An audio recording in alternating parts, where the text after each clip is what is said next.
تاریخ میں ایک ایسی قوم بھی گزری ہے جنہوں نے ایک ایسی برائی کی ایجاد کی جو ان سے پہلے کسی قوم نے نہ کی تھی، ایسی بدکاری جس کی مثال تاریخ میں کہیں نہیں ملتی۔ انہوں نے ایسا کیا کام کیا تھا اور ان کا کیا انجام ہوا؟ حضرت لوط علیہ السلام اللہ کے ایک برگزیدہ نبی تھے۔ آپ کے والد کا نام حاران تھا۔ آپ کی پیدائش عراق کے ایک قدیم شہر اڑ میں ہوئی تھی۔ اس شہر میں حضرت ابراہیم علیہ السلام کا مسکن تھا۔ حقیقت میں حضرت ابراہیم علیہ السلام حضرت لوط علیہ السلام کے والد کے بھائی تھے، یعنی حضرت لوط علیہ السلام حضرت ابراہیم علیہ السلام کے بھتیجے تھے۔ حضرت لوط علیہ السلام کے والد محترم حضرت لوط علیہ السلام کے بچپن میں ہی انتقال کر گئے تھے، تو پھر حضرت لوط کو حضرت ابراہیم علیہ السلام نے ہی پالا تھا اور ان کی پرورش کی تھی۔ حضرت لوط کو بائبل میں حضرت لوط کے نام سے جانا جاتا ہے۔ حضرت لوط علیہ السلام سب سے پہلے حضرت ابراہیم پر ایمان لے کر آئے۔ حضرت لوط علیہ السلام حضرت ابراہیم علیہ السلام کے دین کے پیغام سے محبت کرتے تھے، ان کا احترام کرتے تھے اور ان پر ایمان رکھتے ہیں، یہاں تک کہ جب لوگ ان کا مذاق اڑاتے تھے، حضرت ابراہیم علیہ السلام نے حضرت لوط کے ساتھ مل کر انسانوں کو اسلام کی دعوت دینے اور پھیلانے کی کوشش کرتے ہوئے خشکی اور سمندر سے دور دور تک کا سفر کیا۔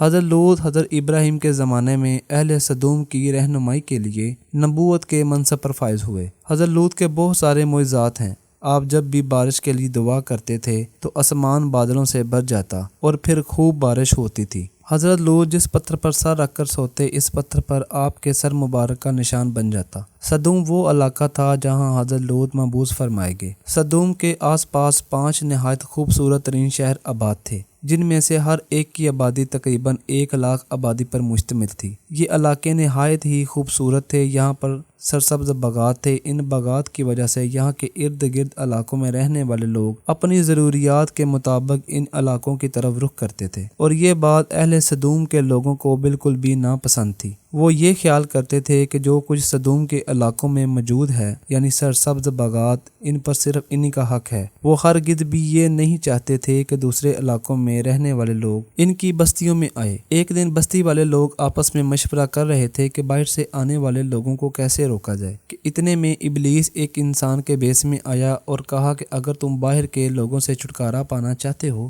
تو میری بات غور سے سنو، اور وہ میں کل بتاؤں گا۔ پھر اگلے دن ابلیس ایک خوبصورت لڑکے کے روپ میں آیا اور ان کو عورتوں کی بجائے لڑکوں سے جسمانی تعلق قائم کرنا سکھایا، اور کہا کہ اگر تم عورتوں کی بجائے لڑکوں سے اپنی لذت پوری کرو۔ پھر اس بستی میں یہ فحاشی اتنی عام ہو گئی کہ ان کو اپنی ہر محفل اس فحاشی سے ادھوری لگنے لگی۔ ہر گھر، ہر محلے اور ہر محل میں بھی یہ فحاشی عام ہو گئی۔ کوئی بھی مسافر جب باہر سے اس بستی میں آتا تو اس کے ساتھ بدفعلی کرتے۔ اپنی بستی کو انہوں نے ایک باغ بنا رکھا تھا اور اس باغ میں علانیہ بدکاری کرتے تھے۔ حضرت لوط علیہ السلام نے انہیں اسلام کی تبلیغ کی اور انہیں اس کام سے باز آنے کا کہا، اور کہا کہ اگر تم لذت حاصل کرنے کے لیے اپنی عورتوں کو چھوڑ کر مردوں کے ساتھ بدفعلی کرتے ہو، مردوں کی طرف مائل ہوتے ہو، حقیقتاً تم احمق لوگ ہو۔ حضرت لوط اس قوم کو تبلیغ کرتے رہتے اور برائی سے باز آنے کا حکم دیتے، اور پھر ایک دن اس قوم نے حضرت لوط علیہ السلام کو کہا کہ اگر تم اس طرح ہمارے کاموں میں مداخلت کرتے رہے تو ہم تمہیں اس بستی سے نکال دیں گے۔ پھر ایک دن ایسا ہوا کہ سدوم کے لوگوں نے خود کہا کہ اگر تم سچے ہو تو اللہ کا عذاب لے آؤ۔ اللہ تعالیٰ نے سدوم کے لوگوں کو ڈھیل دے رکھی تھی، لیکن وہ اپنے کاموں سے باز نہیں آ رہے تھے۔